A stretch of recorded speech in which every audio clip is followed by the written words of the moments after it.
right. Hey, everyone, and welcome back to the Company Road podcast, where we help you navigate your career with confidence and purpose. And today we're going to be taking on one of the biggest challenges really facing modern professionals, and it's around the traditional 9 to 5 workday. And it's really a model that for many of us doesn't work. It feels like a lot of parents trying to balance things a little bit. There are many, many demanding careers out there, and obviously the demands of family life as well. And our next guest is really at the forefront of that movement to really pioneer and change that. And it's 1 5-hour day at a time, as we'll come on to talk about. But I'm really thrilled to introduce Amy Grilli, who's the co-founder of the 5 Hour Club. And after experiencing firsthand the struggle of re-entering the workforce as a parent, Amy's got a really interesting personal story that we're going to get into, which is something that went viral. It sparked a global conversation, and it led her to create this job board that champions flexible work in the UK. So today, Amy's a speaker and a passionate advocate working with employers worldwide to really redefine the working day and increase diversity and close the gender pay gap. And Amy, thanks so much for joining us on the show today. Thanks so much for having me, Chris. Great. So just before we dive in, I just want to mention for other listeners of the show, if you're enjoying these sort of conversations and you're finding them helpful, please consider supporting the show in some sort of way. Any kind of pledge will help us keep bringing some of these incredible guests and valuable career insights to you. So thanks so much for being part of the community. And for less than price of a coffee each month, feel free to hit the support link in the show notes and support the show in some sort of way if you feel like you want to. All right, Amy, we're going to jump in. So thanks so much. And I want to start with that LinkedIn post. It feels like it's the one that changed your life. And maybe you could share the story and just tell us what it felt like to have that kind of personal struggle resonate with 14 million people in some sort of way. What happened there? It was a shock, honestly, Chris, and it's funny that you sort of say that as a post that changed my life. It did in lots of ways, but I think having the 2 kids before that was the main changer. Ultimately, so I had an idea for the 5 Hour Club. I had taken a 5-year career gap and to care for my children and was looking to go back into work once my eldest started school. And I had sort of these hours in between the school day, and I was like, well, if I had a job that I could work in, I could do good, solid 5 hours work in that time. When I looked, there just wasn't anything there. You look up part-time jobs and it came up with Amazon delivery driver or cleaner or something like that. And I was a qualified teacher heading into educational psychology, wanted to do my doctorate. So that was not what I was looking for. So I was sort of really struggling with this. I had pretty much an identity crisis at the school gates. Honestly, somebody asked me, oh, what do you do? I was like, well, I'm a mum, but I'm also all of these other things. And because I wasn't working, it was a really hard thing. So I had this idea for sort of being able to work between the school hours. And honestly, the LinkedIn post was just kind of at some point in the future, possibly, maybe I need to take this idea to employers and maybe I need to be on LinkedIn to do that. And now I, as a teacher, had never really been on LinkedIn, and as a parent, definitely hadn't in the last 5 years. And so I just wrote my story. I don't really go on LinkedIn myself, still don't really do. And I just shared how difficult it had been for me to return to work. And it seemed that story is what so many other people were facing. So once I shared that post, after a few hours, it was sort of 50,000 impressions, and it went up to 1 million in day one and sort of hit 1 million every day for 14 days, which was not quite what I was expecting. But I just guess it showed the magnitude of the problem and the global magnitude of the problem. It wasn't just other parents in the UK. It was in Australia and in America and in the smallest, remotest places. Every parent seemed to feel this in some way. And we also had C-suite members who would comment and say, well, actually, my wife has felt this. She's been out of the workplace for 20 years. She hasn't been able to go back. All of these things. So people were resonating with it for all different sorts of stories. And what was great about it was that quite surprisingly, we had companies come to us and say, yeah, I can offer this type of working. I already do. We hire parents in this way. So let me help you. So off the back of that, within 2 months, we were able to create our global job board, 5 Hour Careers, and sort of share these roles. And with, what we are now calling the 5 Hour Workday, essentially sort of professional roles up to 25 hours a week where parents can work between school hours and they can be flexible and they're with generally really family-friendly employers. Yeah, that was about a year ago now, just over a year ago. And we've been sharing, I think we've had over 200 jobs on the board since then. So it's been a year. Yeah. So that's 1 year. 1 year? 1 year, yeah. Last May, May Wow. 2024. Amazing. Amazing. All right. I bet you remember that day well. Have you got the LinkedIn post in a frame somewhere on the wall in your house? Yeah, someone said that to me. I know.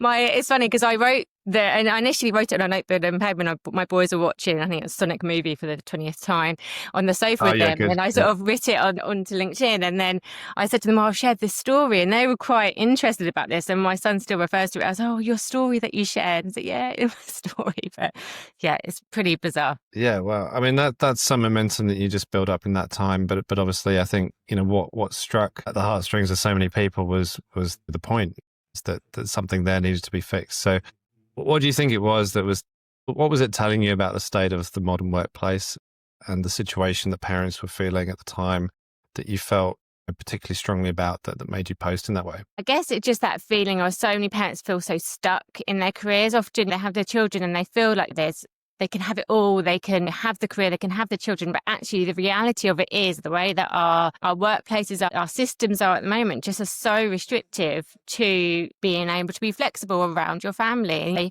The 9 to 5 was invented nearly 100 years ago now by Henry Ford. And we have Yeah, not moved on from that. We're not working in a different way. So you're sort of restricted to this 9 to 5, yet the school day is 9 to 3.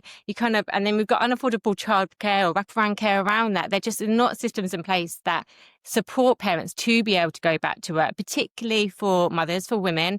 And we know yeah, that there's lots of research out there that has shown that 75% of women don't go back to full-time work 5 years after having children. Well, that's because it's really difficult for them to do that. Yet there's such a lack of part-time roles for them to be able to step back into the workplace, even just a little bit. So I think that just struck a chord that so many people felt like that, but they didn't necessarily know how to articulate it. And yeah, I think that's maybe what it was, that just I said something that maybe hasn't been or wasn't being said at the time. yeah.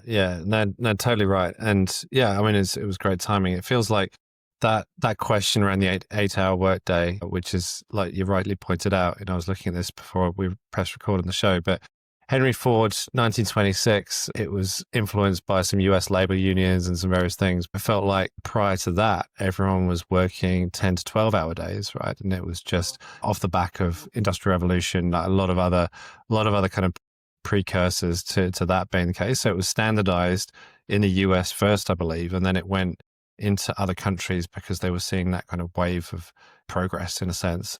And then obviously it stayed like that for a long time. And 9 to 5 became the kind of buzzword.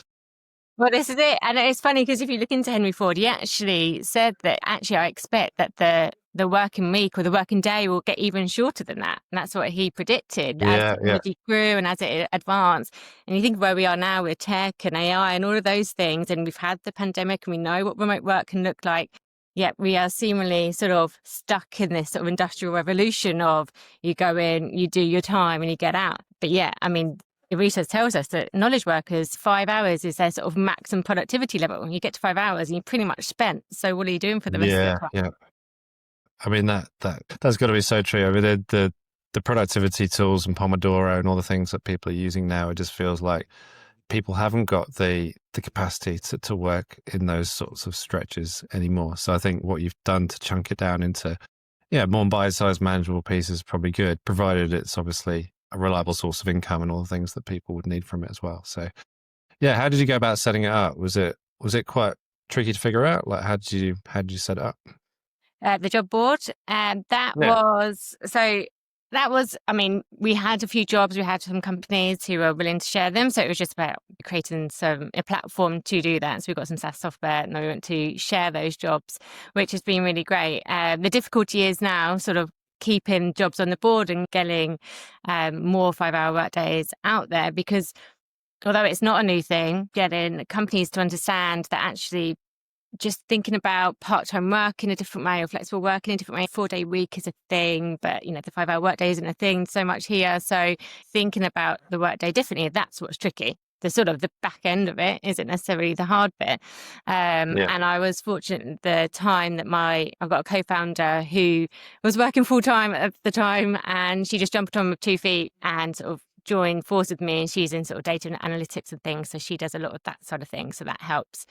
Yeah, handy. Yeah, the job board itself is it was the easy bit, making sure that we've got jobs on there for all the thousands of parents that we've got on the board globally. That's the hard bit. Yeah, right. So it's across lots of countries as well.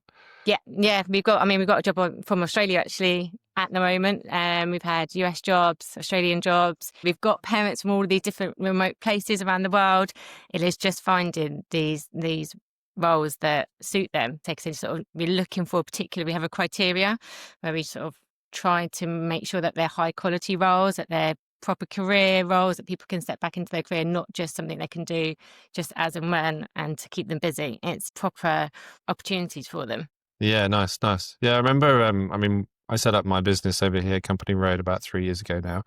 And I was thinking about that opportunity for the gig economy. And it felt like everyone would want to, particularly after COVID and all the things that happened around that time, everyone would want to kind of take fuller control of their working lives and their hours and working a little bit more flexibly. So if you can give people the opportunities, they're exciting, there's some level of support, there's maybe some training and learning and development, some of the things that you would get from being a full-time employee, then as long as the work was there, then that should be the perfect situation, right? Everyone can work from a spare room or their shed or whatever, and then they can they can do what they like, and obviously chop and change between little projects or careers. It can be more of a portfolio career, which I think reflects the kind of the people want to be redesigning their way of work in a way that is puts them more in control, and it's less down to 10 round interviews and big roles that you have to go for, and you spend. I know people over here, it's probably the same in the UK, but they've been trying to find the right role for 12 to 18 months. Yeah. And they're just going through several rounds of interviews. They're in a current role at the minute. They're just always in that state of trying to line up the next best thing. So I feel like it's a decent alternative. Have you had any stories? Have you got any successes or anything around that you want to share that you feel kind of brings it to life in a way that works? Yeah, absolutely. I actually just got somebody messaged me yesterday about how she'd been out of work for 9 months and has just secured a role with one of our companies, which is really great to hear. But we've had a whole team hired to work in this way. So we had an employer straight at the beginning. She was like, yeah, I want to hire my team. She was a growing company, and I think she's got 5 to 6 parents who now work with her all over the world that are working a 5-hour workday, and they work flexibly around. It's not because they work in different areas. They work slightly different times of the day, but they have core hours where they get together, they have meetings, and it's very understood. And I'll just go back to your point around sort of autonomy that you sort of mentioned. I think that's the point, isn't it? Is that I think people nowadays know how they work best. There's tools out there to help them work best. And although we call it a 5-hour workday, we do that because to create boundaries to help both the employer and the parents sort of have these core hours that they're working and they know when they're working. But the point is about output, isn't it? It's like, as long as you're getting your job done, does it really matter how you're doing it? As long as and I think that's where we're seeing some of the best employers come through, is that they recognize that. They recognize, particularly parents, they've only got limited time. They're going to work really hard during that time. So whether it's during the school day or a bit in the evening or whatever works for them, they're going to get the job done. So yeah, we've had some really great examples of a lot of senior leadership positions actually come through. We've had a head of legal on our podcast who shared how she got hired as a 5-hour workday, and she had 25 hours a week, a head of legal, and then they hired a head of HR as well because they saw how it worked so well. So these types of roles can be done not just at that sort of entry level position. That's sort of what we kind of wanted to avoid, but actually those senior level positions too, because as long as you sort of prioritize, you're going to get the work done. And it's about communication at the end of the day. We talk a lot about transparency and being very clear of what the person is doing on the other side. It's about communicating 2 sides of the coin, isn't it?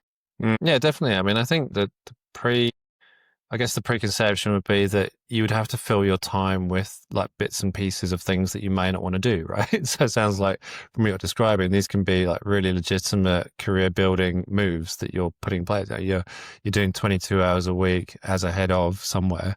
You're not having to be a forklift truck driver or an Uber driver or whatever it is.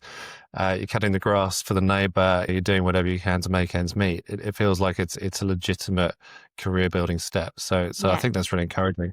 Yeah, we also we've just done our launched our 5 Hour Workday pilot. So we've got an NHS trust over here who has hired a couple of other parents to work as a 5 Hour Workday, and we're measuring the impact of their sort of sense of belonging, that productivity piece as well. Because I think often when you're a part-time worker, that sense of belonging or is quite tricky. So we're so far so good. That's working really well. And like you say, in the sort of senior leadership side of things, we've heard of really good stories of job shares where it's not just one job doing 40 hours a week. We've got two parents who are working 20 hours a week, and they sort of have that crossover time too. So that's another sort of way that this can be worked. Nice, nice. I mean, I was going to ask you about that. So the perspective from an employer or from a leadership, somebody in a position of leadership, they're thinking about some of the looking to understand the model a little bit. What do you see as characterizing the types of leaders or the types of companies that will get on board with this? Like, who are the people, and how are they behaving, and how are they responding to the model as when you pitch it to them? What's happening? So we've seen over the last year, like there's a few groups of people that respond really well to this. So your female founded companies, obviously, Yeah, yeah. have your like impact driven companies, or they really, and charity organizations, they seem to get on board with this because they can see the productivity that they can get out of a parent. But we've also had those sort of, we're talking to some big companies where they've got lots of layers. A DEI person is really involved. They want to make a change in the system. It's just about trying to get them to rethink some of their hiring processes. So some of the positive things that we've come back, like I said, is sort of just thinking about what roles have they got now? Can they be broken down into two different roles that can be part-time or as a job share or as a slightly reduced hour week? It's sort of thinking about things in that way when it's a slightly large company that actually they've got the money to hire people. That sort of side isn't a problem. It's how they then redesign the team in a way that works, and that's doable. I mean, we know of a whole company in the US where the whole company works a 5 Hour Workday, and their KPIs went up as soon as they did that, and they did that since 2016.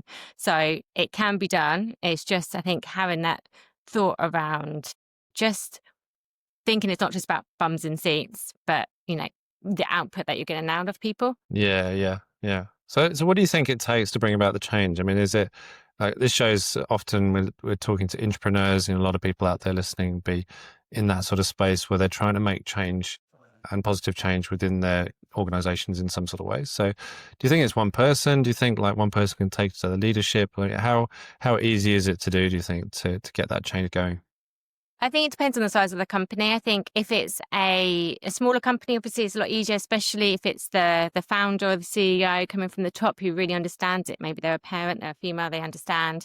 But for the large companies, often we've had somebody who gets it within, so like a DEI person, as I sort of said. But where I've seen some really positive changes where somebody at the top is doing this. So they might be working in a slightly different way. And we often encourage them to do a case study of that person and showcase that they do work flexibly, that they do work around their family, that they don't work at weekends, they don't work in the evenings, and that the company's not going to fall apart. It's still going to work well. And I think having that ethos coming from the top makes a huge difference. So whether it's a small company or a large company, I think having that sort of culture around flexible working, around sort of that reduced hours or being productive from the top really makes a difference in how it goes through. Because I think that's where we often fall, is that we'll get somebody, on the sort of middle layer that will say, yeah, I get it. But you get to a hiring manager who just wants to hire somebody, and they don't care if it's somebody full-time with a lot less experience than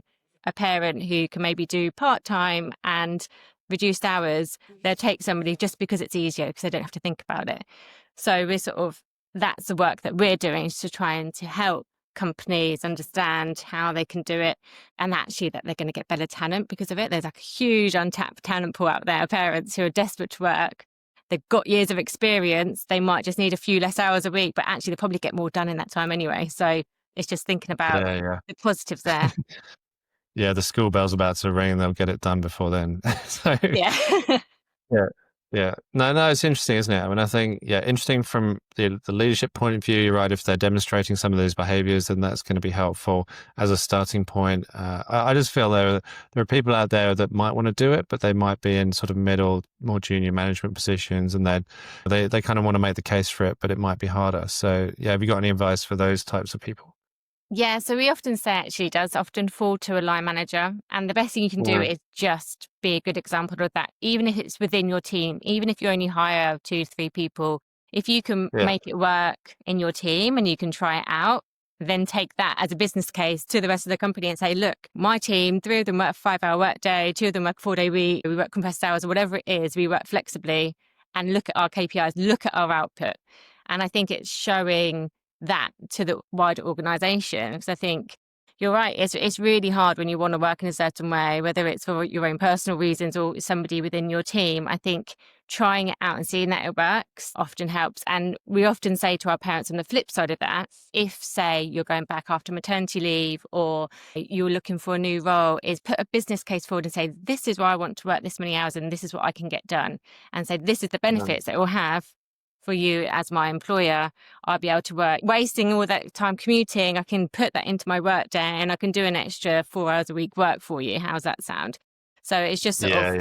putting that business case forward of actually they're going to get more bang for their buck, just kind of proving that it works. That's part of the reason we're doing our pilot, is to prove that actually the benefits that a business can get from it will be greater than the Yeah. potential costs that they're worried about. Yeah. Nice. Yeah. Yeah. And when you set it up, I mean, I know this seems like the number 5 was the magic number because you'd had the 5-year break and then it became the 5 hour club. But were you thinking about other models as well? Or was it going to be a night? I mean, I guess 9-day fortnight doesn't have the same ring to it. Yeah. Were you thinking like what's kind of most effective for people when they're going to be most efficient, most focused? I think it probably does sit kind of squarely in between when you would drop kids off and when you'd need to pick them up. But yeah, did you look at other options, and is there any other kind of comparison around other things that are working well too?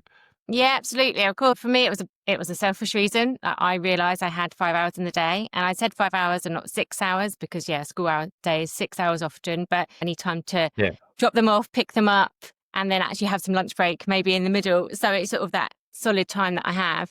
And Mm. I looked at the 4 day week, and there was a lot of talk about that, and still is over here. And although I know that is a real positive change for thinking about how you can work in a different way, my only drawback to that is, well, the school day still finishes at 3 o'clock and we still have such a lack of affordable wraparound childcare. So what do I do Yeah. between 3 and 6? I'm trying to cook the dinner, finish my emails, do a call that somebody wants me at 5 o'clock.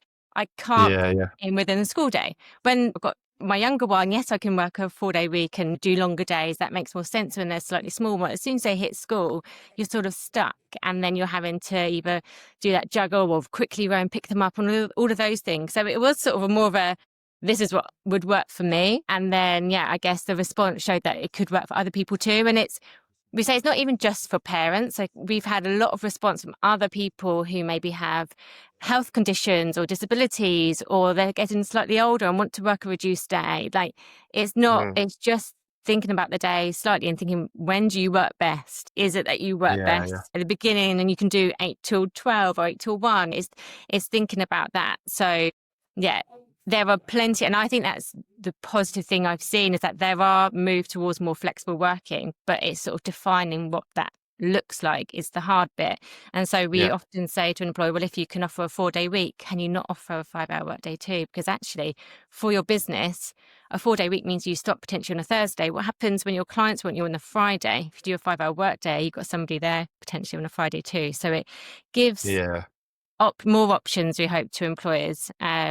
And I'm not adverse to any of them. I think, like we went back to, is like, how can you work best for you, your situation? And this doesn't necessarily need to be forever. Could be for 5 years while your kids are at school, or Yeah. you're Yeah. caring for your elderly member of your family, something like that. So it's not forever. It's just being flexible around thinking about that 9 to 5. Yeah. Yeah. Absolutely. That's really, really helpful. I think there's a lot of debates, so it might be the same in the UK. Probably is many things to say about remote working. Obviously, through the COVID times, 2020, around there, and yeah, the debate around return to work is still going on quite strongly. So here, there are different discussions going on. There might be some kind of mandates put in place around the fact that people shouldn't have to go into the office full time. But using the 5-hour workday kind of play out has it having any kind of impact on whether people are spending more or less time in the office? Again, this is something that we recommend, but it's not. We recommend that if you can have minimum hybrid requirements, that's great, because what we're seeing is that these return to office mandates being put in place, and then it's again, closing the doors on a lot of parents who were previously working from home and working around their family and now can't do so because they now have to commute into the office 3 days a week for the sake of, policy. So that's where we see we recommend that as much remote working or as minimum hybrid requirements or being really intentional around remote working is important. So, if you are going to the office, do it when everybody's going into the office. So it's a real team collaboration day as opposed to, a waste of commute time and money. But yeah, we are seeing that as a barrier that's starting to come into place again, which is a real shame because I think we've seen the benefits. But I think it goes back to that point where flexibility, I think people often get confused about what that is and what that means. And flexibility is not just whether you work from home or not. Remote working is one aspect of what makes up a good flexible working arrangement. It's also dependent on meeting times and core hours and all of those things as well. So it's not just about remote work. And I think that's what employers need to think is, how can I be the most accessible for as many people as possible? Because if they do that, then they really open up their talent pool.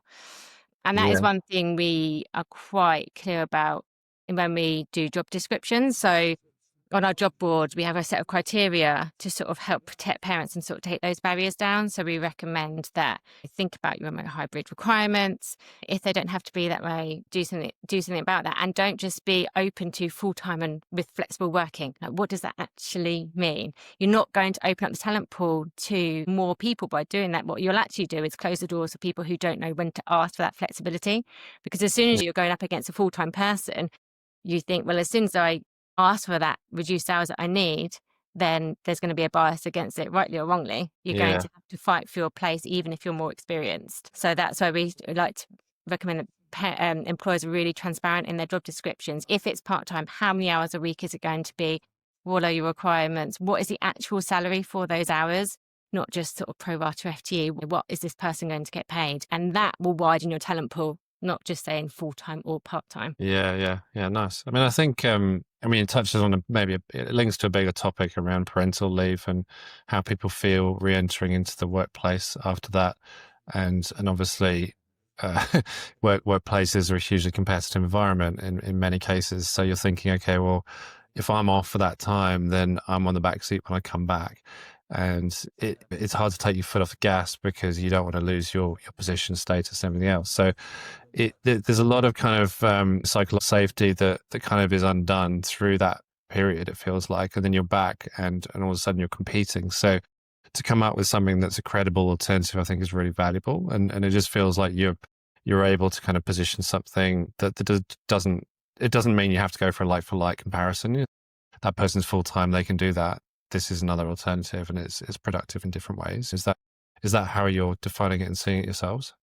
Absolutely. It's about, like you said, it can be really competitive out there for both the employer and the employee. And there's not many jobs and the companies want to be the most, have the best talent. So the way that they can do that is by being really clear with what they're doing and open as many doors as possible. So like you say, with the parental leave situation, if you can offer enhanced paternity leave, for example, that's a really good way to open the doors for more men who, yes, they might want to take a little bit longer off with their children, but they'll come back and they're going to be ready to work and they're going to do everything they can to be there for your company because they'll be really grateful for that, actually. So it's really about thinking about the type of person that you want to hire. So, you want the best output, you want the most productive, you want somebody who is happy. Well, how do you create a happy employee? Well, you give them what they need to support them outside of work as well as inside of work. And whether that's to support them with their families, then do that and offer that as a benefit. So, I think it is that all-encompassing thing of normalizing what it means to be an employee nowadays is somebody who needs to work around their outside lives as well. And if you do that, then you're going to be better when you get into work. And so the parental leave thing is huge. We've got a parental leave reform happening over here in the UK. Now it's going to take 18 months, but what we're fighting for here is to normalise that shared responsibility that men can have too by being at home with their children longer. If you start to share the load for domestic load and parental responsibility from the very beginning, then that will enable more women to go back into work earlier because women are then not having to take on so much. They can then start to work just as men work with families. So We're really hoping to normalise that over here. It's hard because at the moment we've only got 2 weeks at less than minimum wage for dads and not even self-employed dads. So we're trying to, Yeah. it's really pretty bad over here in the UK at the moment. So it can't get much worse. But hopefully by doing that, that will then make men feel that they can take that time out with their families. I mean, even go back to my own situation. My husband, he's worked half the last 5 years. And I said to him about if you had the opportunity to take more parental leave when the boys were young, would you have done it? He said, well, the trouble with that is there'd probably be a bias against me. If I'd taken that time out, I would have missed that promotion cycle. And because it's not normalised, he didn't feel like he could. If more people are doing that, we look at some of the European countries like Iceland, where men get 6 months, women get 6 months, they get 6 weeks to share between them. The uptake, men taking that is 98%. It's non-transferable. They have to take it. So then it normalises it. And then the bias is reduced. So it's massive. So we've got to look at other countries who are doing this well and see the benefits that then the company gets from having happy employees who can work productively around their families. Yeah. I mean, it's a difficult one, isn't it? Because if you're in a big corporate, or if you're in a company where you might be able to read the tea leaves a little bit, you might be able to say, okay, well, I've got these objectives, I've got these KPIs, I might have a promotion when it's reviewed next in 10 months' time or whatever the window is. So you might have an inkling as to when it might be a good time, but it's a bit like taking holiday or annual leave. It's never a good time, as some people say. You wouldn't choose, you can't always choose when you're going to have kids and stuff. I feel like that window is, if it's more accepted that more people did it, then it would be more of it's an easier pill to swallow than one person doing it once in 5 years in that company and then that becoming the exception, really. So I feel like it does need to be normalized more, as you were saying. Absolutely. Yeah. Like you say, and actually, if you think about your employees, it probably only happen once, twice, three times at the most if they stay with you during that time. So it's not a big time out and they will definitely come back happier, different perspective. So it's worth thinking for sure. about. Yeah, good stuff. Yeah, I think the other one is maybe thinking about it from the point of view of coming back into work, and if you've taken time off to care for your kids, then how are you going back in with confidence, and how do you go back in with that sense of it being the right next step at that point for you? And it feels like by not necessarily going back to like a full-time role, but doing like a 5-day, something that's a little bit more specific and focused, then you can probably be quite deliberate about how you build up that confidence and re-enter into the workforce. Is that what you're seeing? Absolutely. So we do a lot of work, as well as with our employers, we do a lot of work with our parent community around that piece about returning to work, keeping their foot in their door, their career, so that they can keep their confidence when they do go back, which is you have a huge identity shift. Your perspective changes about your career and everything you were doing before you've had kids. And if you've had kids, you would know that feeling. And it's like, well, what you were doing before might not fit you anymore because of either it's not flexible enough, or even just it doesn't bring you as much joy as it did before, all of these things. So we work with a lot of coaches and experts to sort of masterclasses to help them build back that confidence. And often they'll come to us with, it's about starting with you as a person, looking at what you're good at, what your skills are, and you build so many more skills as a parent. You learn a lot more negotiation skills and time management skills and all of these things. So you're adding that to your arsenal of professional skills or qualifications that you had pre-children. So you're coming in with a lot more to offer a company. So you should feel confident with those things when you go to a job interview or you're putting your CV down. Be confident in the fact that actually you've got a lot more to give than maybe you did have before. And then once you start with yourself, then it's looking at, okay, well, what do I want to do now? What do I love? What, sings to me? What skills have I got that really works in that way and makes sense to my family?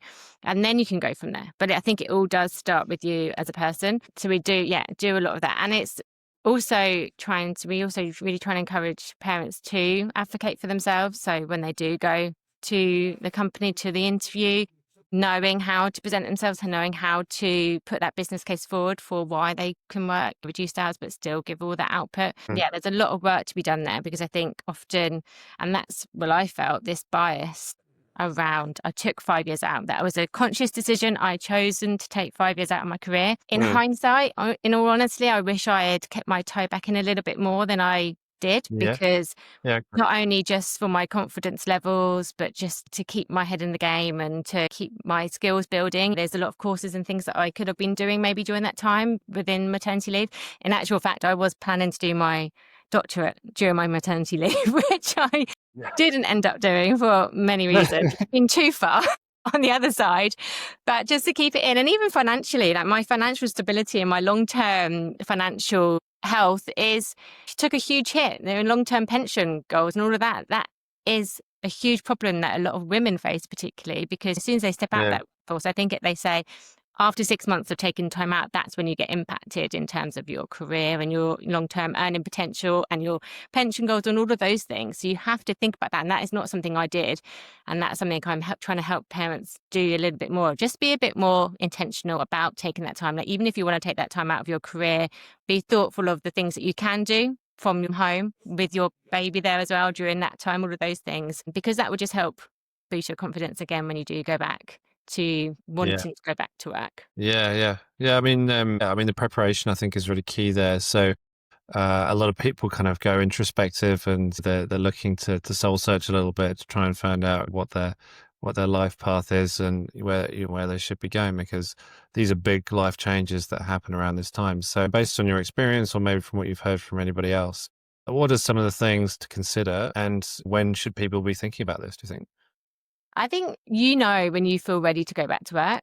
And I'll Yeah. give you an example. My co-founder, she was a teacher previously as well. And when she went to go back to work, she went back between her two boys, and being a teacher with a family is a really difficult job. It's unfortunately, the education system is not set up to have a family, particularly where it is, and one of the most inflexible jobs there are. So she intentionally looked at how she could then change her career, and she looked for courses. She looked at things where she could upskill, and she did a course, Code First Girls, and she now is a data analyst and a consultancy business. And she completely changed that, and she was doing that during the evening. She was doing it during after bedtimes, and she was taking control of that herself. She really thought about what she wanted to do. But the basis for that was that she wanted something that was more flexible than Mm, teaching. So yeah. that was sort of the underlying thing where she wanted to change her career, and she was able to do that. And that was one other reason that we wanted to set this up, was to showcase these sort of opportunities that there are out there for people to be able to change career if and when they want to, because it is hard to know, or it is hard to know what's out there and what is doable at the moment. So, but there are opportunities to be able to change. It's just a case of you have to be thoughtful about it. And then just even things like taking on LinkedIn and using your network and watching webinars and courses. And there's lots Yeah. of things out there. Do it when you're on the sofa feeding. It's doable. Yeah. Just if it's something where you want to be going back into your career at some point, it's worth doing. And that's only from my Yeah. experience, where I just went, no, I'm not thinking about it. And in hindsight, that probably wasn't the smartest move. Yeah. I mean, I think, yeah, it's probably thinking about maybe your longer term goals, but also how do you take a side step rather than a full step in a way, or a step away. So yeah, often people are saying you should run some of these things in parallel a little bit. So like you're saying, train up. I think part of what we're talking about here is that the person that takes on the 5 hour day is got to be quite self-committed, quite driven themselves to kind of take this responsibility on to get the work done in that time. And so part of that is also taking accountability for your own learning, for your own training. Like you say, attend a webinar, try out a few different things in a way that's low risk, and you're just watching it instead of the news or Netflix or whatever. You're just trying to consume some things, and then you can use that and judge what you feel is right. And there are probably safer ways to start than just throwing in the towel and leaving your job tomorrow, because you could be planning these things and looking at some options. And like, even I've heard of this being done as well. Like even if you had annual leave and you wanted to just try something out for a week, you could do that. So I think just breaking it down could help. Is that something that you're saying as well? Yeah, absolutely. And I think that's why the 5 hour workday can work really well for people, because it gives them the opportunity to keep their toe in. And even if they're doing two days a week, 3 days a week, that's what Yeah. I had. I had 1 day a week when my youngest was small. That's when I wanted to work. And that's where we're getting to, if there are more these sort of part-time flexible roles out there, then that helps. In the time that they're at the moment, there isn't many. So you have to take it on yourself to be able to do that. So use that 5 hours a day to upskill myself a little bit more in different areas and look at what I could do without having any paid work. So yeah, it is just about using the time you have as effectively as possible all the time, whilst the workplace isn't quite set up for part-time work. I actually have heard that in Australia, there are more part-time roles open out there. Like a lot of women can return to the workplace in these sort of part-time positions. The only downside of that is that these part-time roles are sort of seen in this negative light. So we say there's a huge problem with part-time work is that it's not seen as a position where you can then have progression or you're getting paid well enough. And then you also have to take on all the domestic responsibility as well. So actually you're still restricted. So it's about looking at yourself if you are wanting to do part-time work, but how can you do it in a manageable way so that when you can take on more work, that your partner also takes up some of the domestic load. They do some of the school pickups. It's not just all on you, because that can be a problem that a lot of women particularly face, where they feel like they have to do it all, but they haven't got much time to do it in. Yeah, definitely. Yeah, that's a really valid point. I mean, it sounds like the movement is very much underway. There are going to be a lot of things that still need to happen, and the dial needs to shift. There's a reform that's going on in the UK from what it sounds like. But yeah, there needs to be some change. I feel like there's still some, like, if you look way down the path, what do you see as being the next frontier with this? Like, what, in terms of just beyond just hours, location, time, is there anything else that you're seeing that you think that's going to be where it's going? It's really exciting. Well, that's a good question. I guess it's that sort of normalization of this way of working, not just for, say, women, but for men too, so that men can work part-time or they can work reduced hours and they can take on that shared responsibility. Yeah, I think that's the sort of, and that companies become more fluid in terms of how they work as well, in terms of their flexibility, and that there are startups in the US that hire from here, there and everywhere, and they're growing businesses. So it can be done. I think it's just for those large companies to realize that and to start making change. I think that's where, because we know how much people want it on the other side. We know how much the employees need to be working in a slightly different way. Now it's for the employers to trust that they will get as much out of their employees, or probably will get more out of their employees, if they then also start to work in a more fluid way. That's how they're going to get the best talent. So yeah, I guess in the long term, it's normalizing that it doesn't matter how, where, when you work, it can be done and you're going to do better for it. But there's a lot of things, systemic changes that need to be made, unfortunately, for us to get to that point, I guess, because companies need to be supported as well to be able to do that. Yeah. I mean, I think it's a long list of things, right? There's the leadership challenges, there's the management styles, there are all sorts of policies that sit around it. The normalization will come from a number of factors being addressed. It feels like domestic responsibility, that's another huge one to solve. How's that going to get cracked? And it'll get cracked through people trying it out over time and through some of the normalization of things that we talked about. Yeah, school holidays, that's the other one. Can you fix that too? I would love to. Yeah, we were talking about that only the other day. We're like, why is it 6 weeks? It must have been somebody who's not had to look after their children for that length of time who's made it 6 weeks holiday. It seems, bizarre, doesn't it? Yeah, no, I mean, all of those things. It's the thing, if we can just sort of sync all of these things so that it works for everybody. The children don't need that much time out. Parents don't have that much holiday, or at least make those two things match, would be a great thing. We talk about the maths not making sense a lot over here. Annual leave versus the amount of school holiday days that children have. So even matching those would be good. And then, childcare around that and making it more affordable so that matches up too. There's so many great examples of it in some of the European countries about how it can be done. So it's like, well, why can't we just copy what they do? Because their economies are thriving and their parents are happy, their kids are happy. Why can't it be done in other places? Yeah. Could be simple, but it isn't. Could be, but you like simple things apparently. Well, thanks so much, Amy. I really enjoyed the chat, and I think it's a fascinating topic. I think so many companies are and should be getting more involved with this kind of approach to the working week and the working day. So hopefully there'll be more flexibility, more normalization. People find it easier, and some of those other things we talked about might start to get balanced out. So really appreciate you taking the time to talk, and thanks for coming onto the show. No, thanks so much for having me, Chris. And if anyone wants to have a look at the board or ask you a question, where would they go? So our job board is 5hourclub.com, and that is a global job board. And then you can find us, a lot of our parent community work is on Instagram at 5hour Club. We have a strong LinkedIn following too, about over 50,000 now, I think, where we've got our newsletter. You can find us, which is 5hour Club, or you can follow me, Amy Grilli, on LinkedIn as well. So yeah, just 5hour Club anywhere, hopefully. And that's a word 5 as opposed to the number, if that helps. All right. Thanks so much, Amy. We'll leave it there. Thank you. All right. Thanks so much.